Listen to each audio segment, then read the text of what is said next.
앞뒤 좌우 계신 분들에게 우리 인사하겠습니다. 잘 오셨습니다.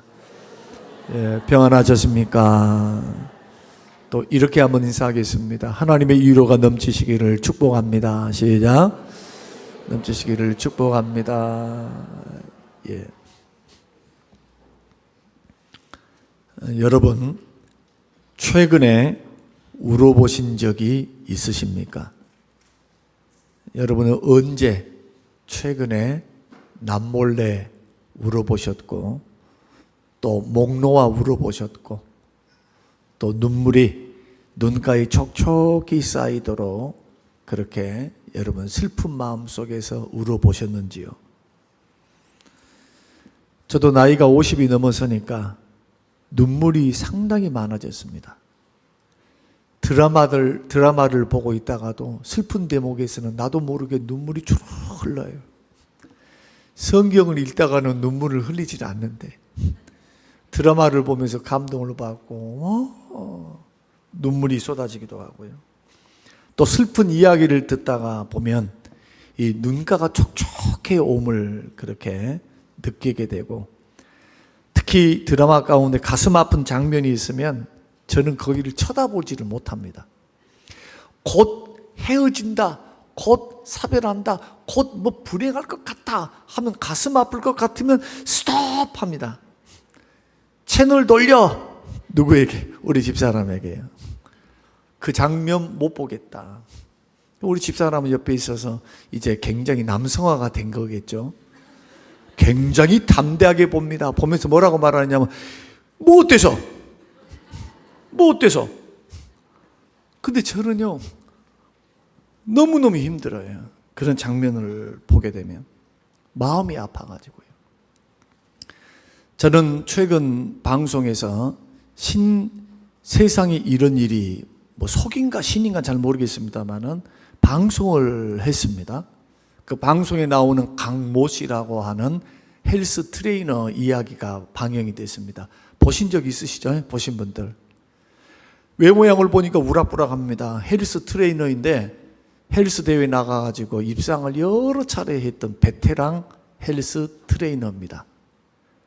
근데 얼굴을 봐도 정말로 울그락불그락 고릴라 같이 그렇게 남성미가 넘칩니다. 그런데 방송에 나오는 그분의 모습을 보니까 여자처럼 화장을 하고 귀걸이를 하고요, 하이힐을 신고, 그 다음에 하이힐을 신고 그냥 바지를 입고 신었으면 그나마 봐줄만 하는데, 그 뭐라 그래요? 미니스커트를 딱 입고 위에는 여성들이 입는 파란색, 얇은 파란색 청 자켓을 입고 금목걸이를 하고 귀걸이를 하고, 그 다음에 미용실에 가서 완전히 화장 메이크업을 이렇게 하는 겁니다.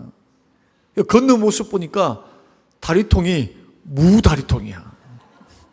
그런데도 주변 사람들 아랑곳하지 않고 막 활보하면서 걸어 다닙니다. 쇼핑 갑니다. 이번 어디 가는가요? 메이크업 했으니까 쇼핑 가야지.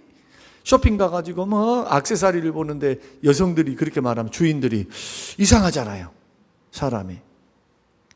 근데 그분이 그렇게 밝힙니다. 나는 다중인격자입니다. 자기는 다중인격자래요.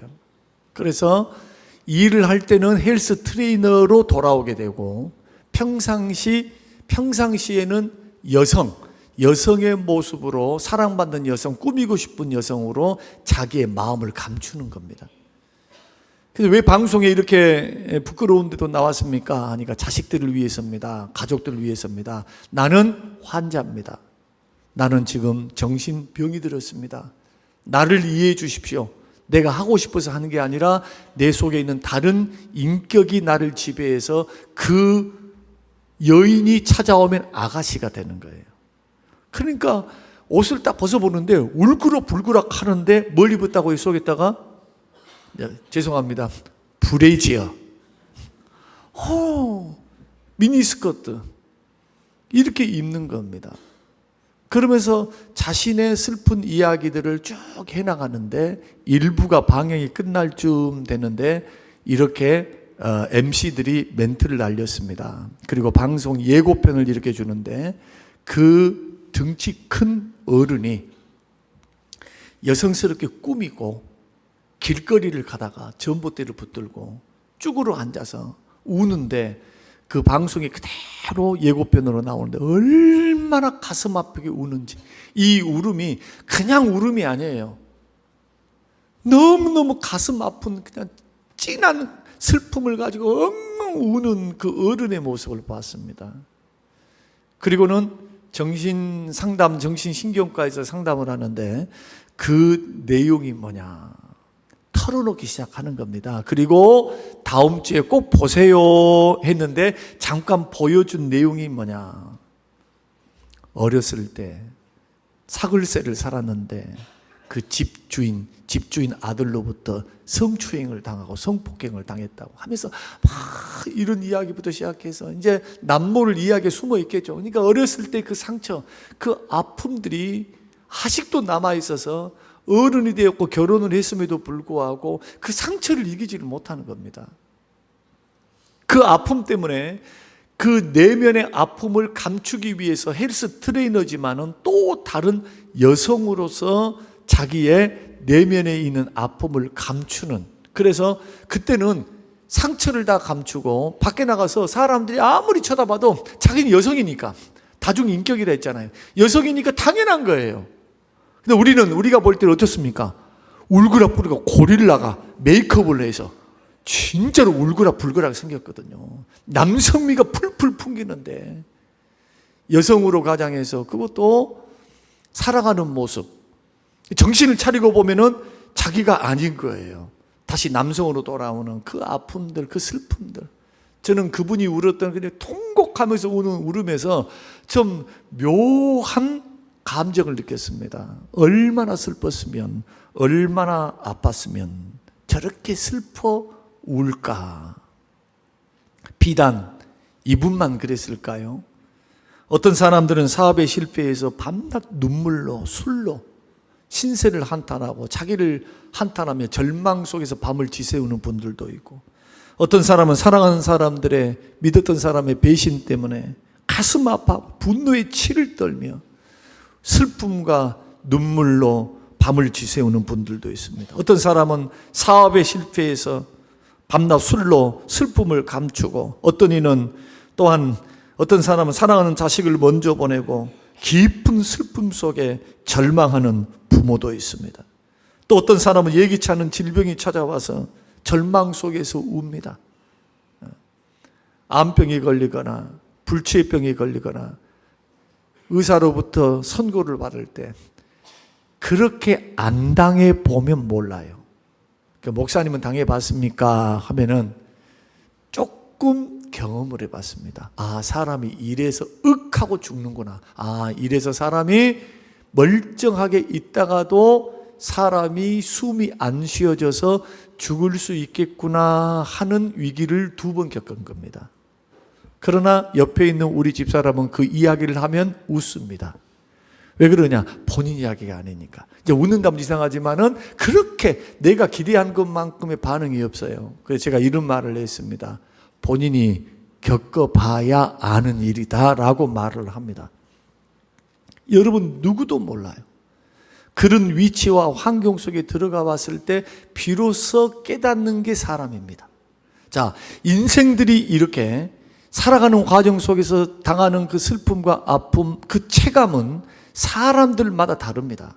어떤 사람은 잘 견디는 사람이 있고, 어떤 사람은 정말 아무것도 아닌 것 같은데 죽을 것 같은 고통 속에 있는 사람들도 있습니다. 너무나 가슴 아픈 일이고 슬픈 일입니다. 왜 우리에게 이런 고통과 슬픔이 있어야 하는지 정말 야속합니다. 그런데 오늘 우리 주님은 애통하는 사람에게 가까이 나와서 그 마음을 어루만지시고 위로하시고 회복시켜 주시겠다고 약속하십니다. 이것이 오늘 본문의 말씀인데, 애통하는 자는 복이 있나니 저들이 위로를 받는다라고 말씀을 하십니다. 여기서 말하는 위로라고 하는 것은 우리의 감정 정도를 어루만져서, 야, 내가 너를 이해한다, 내가 너의 감정을 좀 받아줄게, 이런 정도의 위로가 아닙니다. 오늘 본문에 나오는 이 위로를 받는다라고 하는 파라클레오라고 하는 뜻은 파라클레토스, 성령이라고 하는 뜻과 맥을 같이 합니다. 성령님이 보혜사가 되십니다. 파라클레토스. 가까이 나아가 옆에 계시면서 위로하고 회복해 주시고 고쳐 주시겠다. 위로하시고 고쳐 주시는데 직접 찾아와서 옆에서 해 주시겠다는 겁니다. 다시 말씀드리면 이 위로라고 하는 것은 단순히 감정을 날리는 감성적 위로가 아니라는 겁니다. 하나님이 애통하고 울고 있을 때 찾아오셔서 마음을 어루만지시고 위로와 회복의 길로 도와주겠다는 거예요. 이게 보혜사입니다. 그래서 위로를 받는다. 파라클레토스, 성령께서 하시는 사역, 우리를 위로하시고 우리를 도우시고 카운셀러 되셔서 상담자 되셔서 우리가 이 세상을 살아갈 때 당하는 고난과 상처와 아픔과 슬픔 속에 있을 때에 우리 성령님은 그것을 외면치 아니하시고 애통하는 자에게 찾아오사 우리 주님이 위로해 주시겠다고 말씀하십니다. 회복해 주시겠다고 말씀하시는 겁니다. 이런 회복을 누리는 자가 복이 있다는 겁니다. 그런데 이런 위로를 받는 사람이 어떤 사람일까? 오늘 본문에서는 애통하는 자라고 말씀을 합니다. 여기서 말씀하는 애통이다라고 하는 것은 펜테오라고 하는 헬라어를 쓰는데 이것은 슬픔이다, 아픔이다라는 뜻입니다. 그런데 강도가 틀립니다. 슬픔의 강도가. 단순하게 속상했다, 후회됐다, 막 이런 것이 아닙니다. 이 아픔이라고 하는 것은 마음속 깊은 곳에서 일어나는 비통함을 말합니다. 마치 신세상에 이런 일이 나왔던 그 거대한 근육질의 트레이너가 사람들이 지나가는 그 길거리에 앉아서 무슨 슬픔과 무슨 아픔 때문에 그랬는지 주저앉아서 대성통곡하면서 아픔 속에서 눈물을 흘렸던 그 슬픔과 눈물의 강도 말입니다. 주로 이 단어가 쓰여질 때의 의미는 뭐냐? 사랑하는 사람이 죽었을 때입니다. 사랑하는 사람이 죽었을 때에 가지는 슬픔. 사랑하는 부모님이 돌아가시고 사랑하는 자녀가 먼저 나 앞서서 죽음을 당했을 때 그 당하는 그 아픔과 슬픔, 이것이 펜테오라고 하는 단어의 뜻입니다. 그래서 조심할 것도 있습니다. 부부는 조심해야 돼요. 부부는 어떻게 살았냐에 따라서 돌아가실 때 겉으로는 웃고 속으로는 아이고 잘 죽었다, 이런 분들이 있어요. 없어요? 있습니다. 서로 사랑하고 살고 서로 위로하고 살고 금실이 좋고 서로 막 사랑하고 살았던 사람은 나이가 들어 사별을 할 때도 안타까움 속에서 그 슬픔 속에서 헤어나지를 못하지만 젊어서 남편을 아내를 못 살게 굴고 또 상처를 주고 아픔을 주고 이렇게 살았던 부부들은 어떻게 하느냐? 앞에서는 웃어요. 앞에서는 울어요. 그리고 속으로는 아이고 빨리 죽어서 다행이다. 슬픔 중에 있는 것이 아니라 다행으로 여깁니다. 아이고 무거운 짐을 벗어버렸다. 여러분, 우리들이 걸어가는 인생살이 속에는 이런 슬픔들이 있습니다. 아픔들이 있습니다. 그런데 이러한 아픔 속에 있는 사람들을 향하여 우리 주님은 뭐라고 말씀하느냐? 이렇게 애통하는 자가 복이 있대요. 아니, 기뻐해야 복이 있죠. 행복해야 복이 있지요. 웃어야 복이 있지요. 그래서 오늘 이 설교 반대로 이야기 한번 해볼게요. 앞뒤 하고 계신 분들에게. 자, 우리 같이 이제 좀 설교가 슬프니까 조금 방향을 바꿔볼게요. 옆에 계신 분들에게 이렇게 고백하겠습니다. 웃으면 복이 옵니다. 시작. 웃으면 복이 옵니다. 옆에서 한번 또 이렇게 질문해 봅시다. 옆에 계신 분에게 웃으면 복이 온다는 게 진짜입니까? 시작. 웃으면 복이 온다는 게 진짜입니까? 예, 그래요. 웃어야 복이 와요. 일상적인 것은 웃어야 됩니다. 긍정적으로 살아야 안 될 일도 됩니다. 우리 신념에 의해서 확률이 높아요.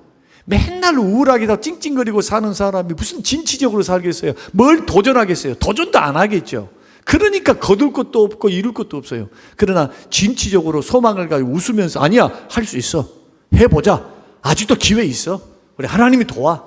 내게 능력 주시는 주님이 함께 하시면 할 수 있어요. 야, 이번 못해도 또 할 수 있다니까. 하나님 우리 도우신다니까.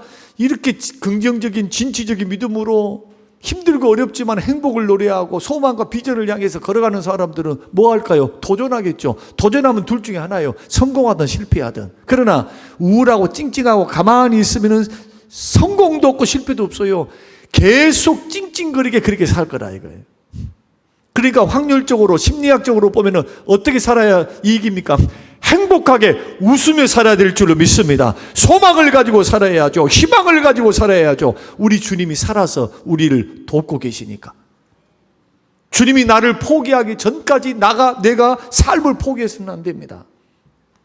끝까지 요셉처럼 손에 잡힌 것 없고 귀에 들린 것 없고 눈에 보인 것 아무것도 없어도 위로 하늘이 열렸으니 하나님께서 도와주시리라. 믿습니까? 예수 믿는 사람은 7번 넘어져도 8번 반드시 주의 능력, 주의 은혜를 통해서 일어서는 것. 이게 신앙의 맛입니다. 신앙의 능력입니다. 그런데 우리 주님은 반대로 말합니다. 애통하는 자가 복이 있대요. 위로를 받는 복을 받는데요. 그래서 이 애통이라고 하는 것은 사랑하는 자식이 죽고 사랑하는 부모님이 돌아가시는 그 슬픔을 가지고 있는 그 슬픔은 평범한 슬픔이 아니라는 것을 여러분이 아실 겁니다. 이 슬픔은 사별의 슬픔이 아닙니다.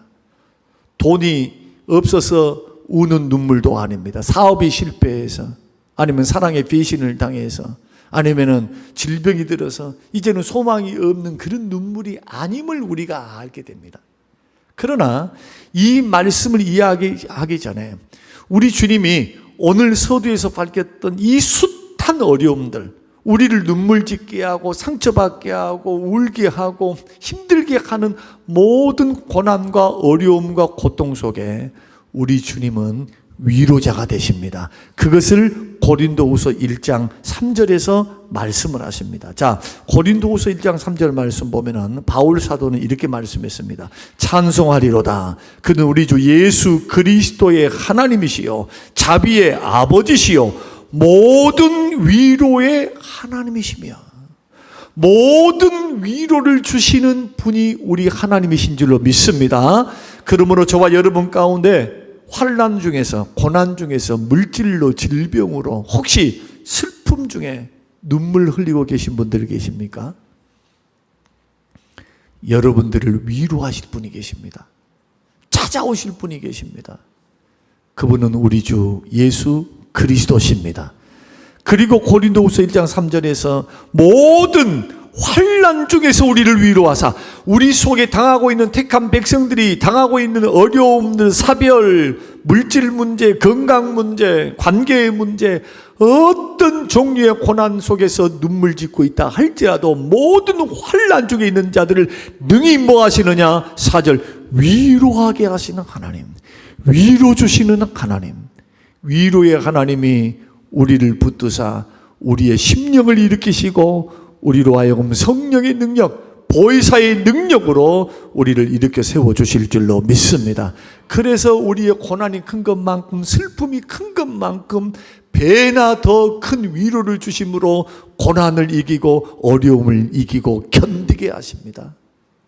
이것이 하나님께서 택한 백성들을 세워가시는 방법이에요. 그래서 슬픔을 내가 마주했을 때 언제나 저 같은 사람은 슬픈 일이 있고 어려운 일이 있으면 뭘 기억하면서 이겨내느냐? 이 슬픔 속에서 하나님이 함께 하사 배나 큰 위로와 축복을 주실 하나님을 기대합니다. 왜냐하면 하나님의 약속이기 때문에. 그리고 저는 목회를 30년 이상 이렇게 은혜 가운데 이렇게 목회를 하고 있습니다. 주님의 위로가 없었으면 진작 도망가 버렸어요. 저는 전과가 있어요. 어떤 전과? 다른 세상의 전과가 있는 게 아니고 이미 목회를 못하겠다고 서울에서 도망쳐가지고 신학교만 졸업해 놓고 전도사고 목사고 뭐고 다 필요 없어. 5톤 트럭 딱 해서 애들 데리고 광주로 내려온 사람이기 때문에 그 심정이 어떠한지 압니다. 목회 상황이 어떠한지 알고 그 길이 어떤 길인지 그 길에 대한 두려움도 있고 상황의 어려움도 너무너무 잘 알아요. 너무너무. 도망쳤다니까요. 그러니까 물러설 길이 없어요. 그런데 놀랍게도 하나님은 뭘 준비하시느냐? 언제나 슬픔 중에서도 하나님은 위로 주실 것을 계획하시고 예비하신 분이에요. 절대로 택한 백성은 죽으라고 그대로 고난 중에 내버려 두신 분이 아니다. 믿으시기를 바랍니다. 우리 죽으라고 고난 중에 팽개쳐 버리면서 나 몰라라 하신 분이 아니고 뭘 예비하시느냐? 회복을 예비하시고 축복을 예비하시고 은혜를 예비하시면서 우리를 인도하시는 좋으신 분이 우리가 믿고 있는 우리 아버지 하나님이십니다. 그래서 믿음의 사람들은 절망만 하지 않으면 믿음으로 소망만 붙들고 있으면 능히 주의 능력으로 이길 수 있어요. 그 하나님, 능력의 하나님이 기적의 하나님을 만날 수 있습니다. 주님이 고난 중에서 크게 역사하시고 위로하시기 때문에. 근데 오늘 이 위로보다 더 큰 위로를 우리 주님이 주시는데 이것이 주님이 말씀하셨던 애통하는 자의 위로입니다. 여기서 말씀하는 애통, 도대체 주님이 말씀하시는 애통은 어떤 사람의 애통을 말하는가? 이 애통은 하나님과 관계되어 있습니다.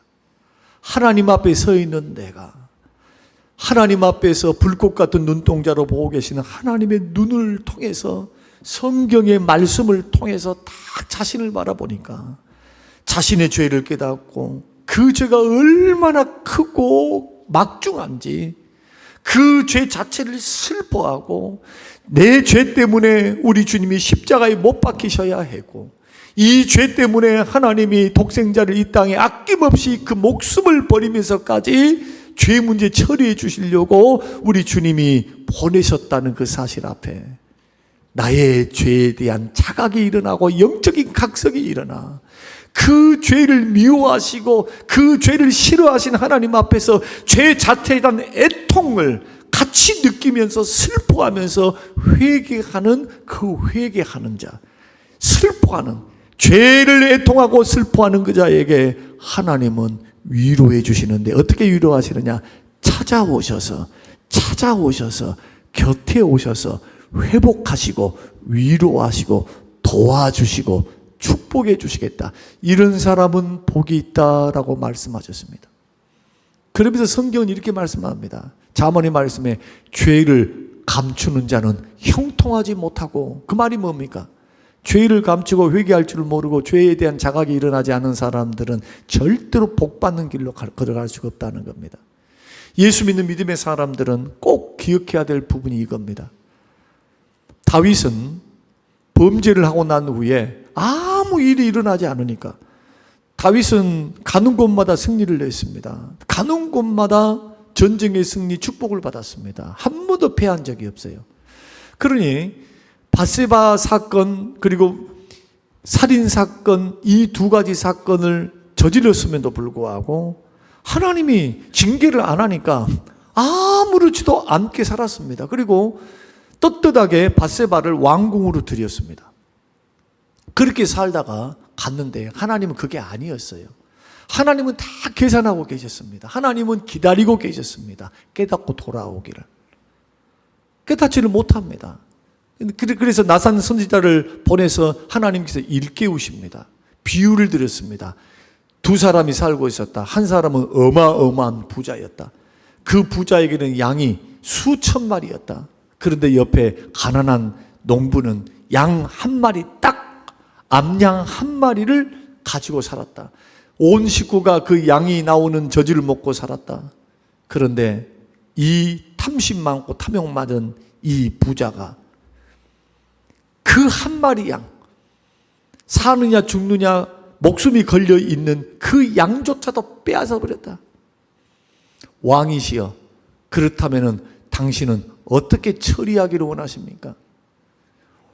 다윗이 화가 나가지고 분노하면서 그런 것이 어디 있느니 나에게 말해달라. 내가 심판하겠다.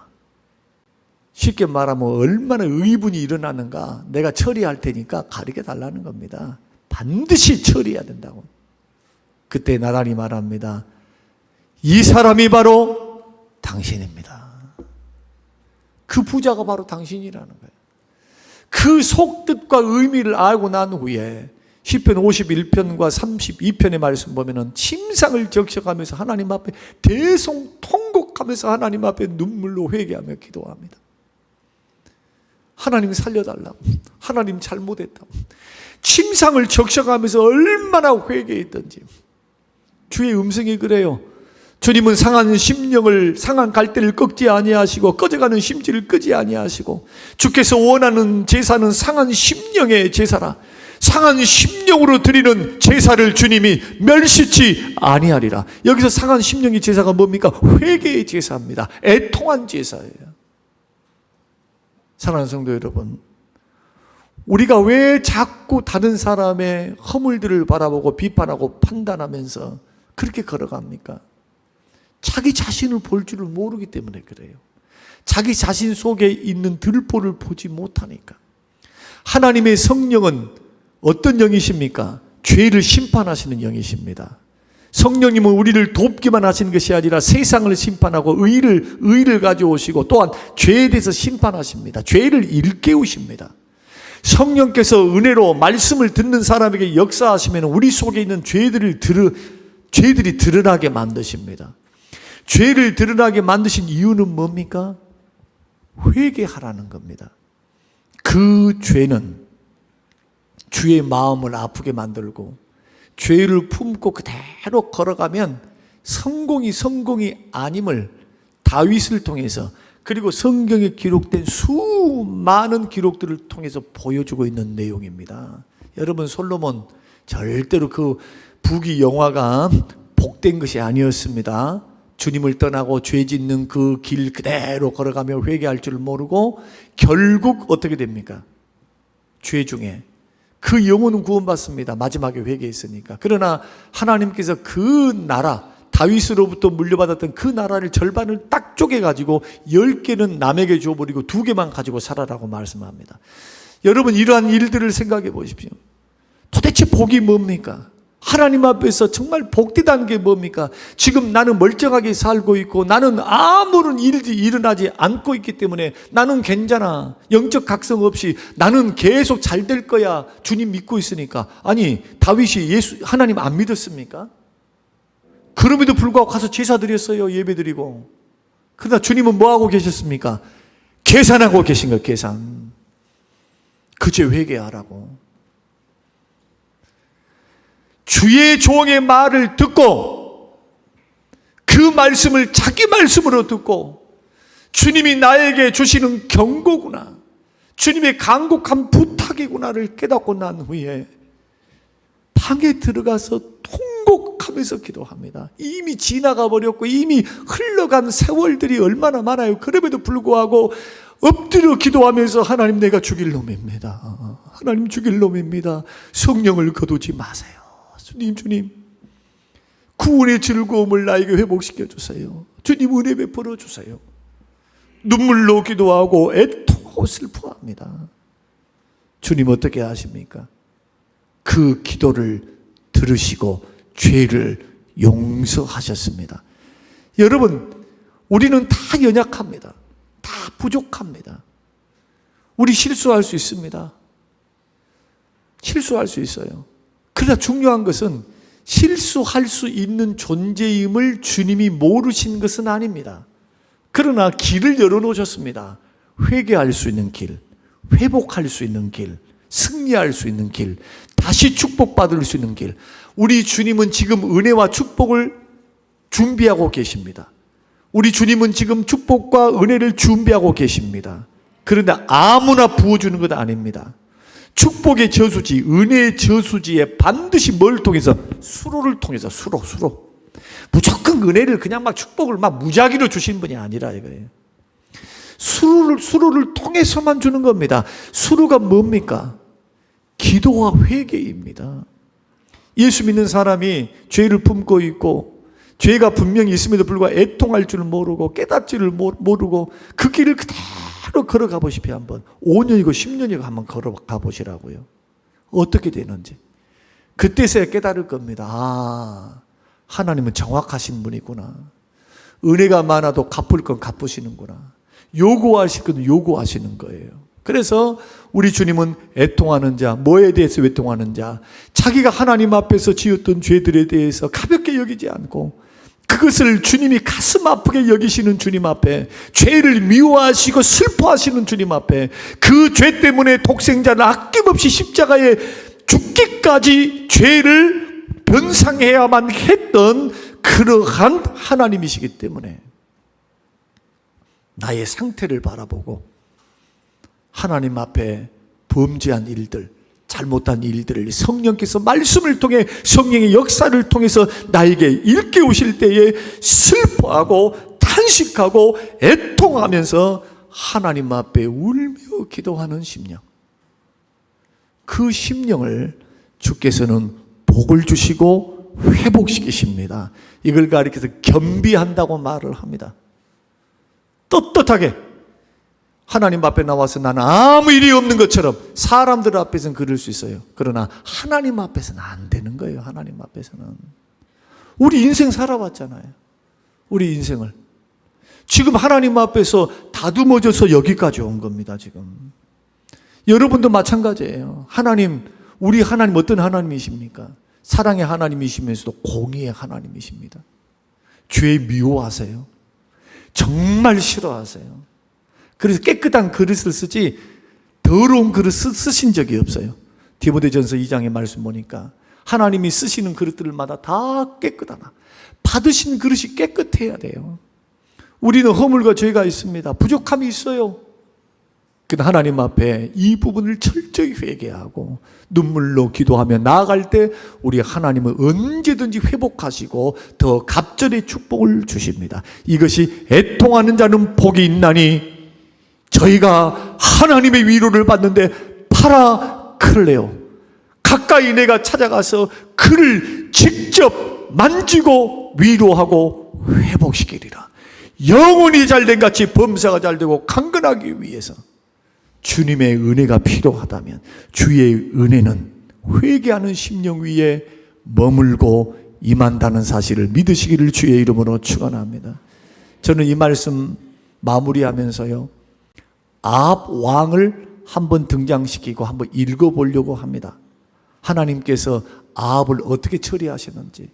아합을 소개한다면 아합은 하나님 믿는 선지자들을 잡아 죽이고 하나님 믿는 성전과 모든 것들을 없애버리고, 그리고 산마다 아세라 목상, 바알 목상 세워서 이세벨이가 가지고 왔던 그 신상을 다 섬기도록 했던 자이고, 그리고 제사장은 다 쫓아내버리고 잡으면 죽여버리고 바알과 아세랑 숫자만 800명 넘도록 막 그렇게 세웠던 자이기 때문에 하나님으로 볼 때는 뭡니까?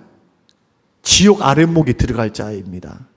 거기에다가 이 바알은, 이 아합은 엘리야를 적으로 여기고 굉장히 싫어했어요. 굉장히 싫어했어요. 굉장히. 대적자로 여겼습니다. 대적자로. 그런데 하나님께서 어느 날 엘리야를 통해서 아합 집에 재앙이 일어났는데 너의 이세벨의 시체를 개들이 먹고 너의 피를 개들이 핥아먹을 것이다. 그리고 내가 여로보암을 싹 쓸어버렸던, 우상 숭배했던 여로보암의 가문 75명 자손까지 싹 죽였던 것처럼 너의 가문도 그렇게 만들고 바사의 집을 완전히 초토화시켰던 것처럼 우상을 섬기는 너에게 이렇게 내가 너의 대의를 끊어버리겠다.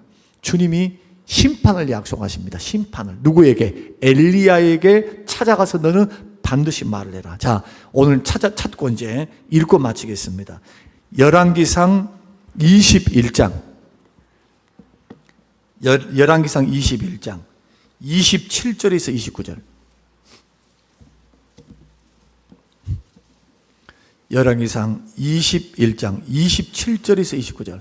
우리 같이 한번 읽겠습니다. 시작.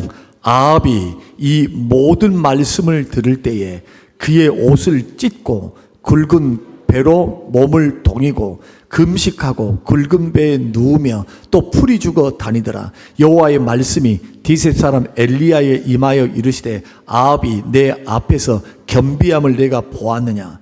그가 내 앞에서 겸비함으로 내가 재앙을 저의 시대에는 내리지 아니하고 그 아들의 시대에야 그의 집에 재앙을 내리리라 하셨더라. 자, 이 말씀 한번 보세요.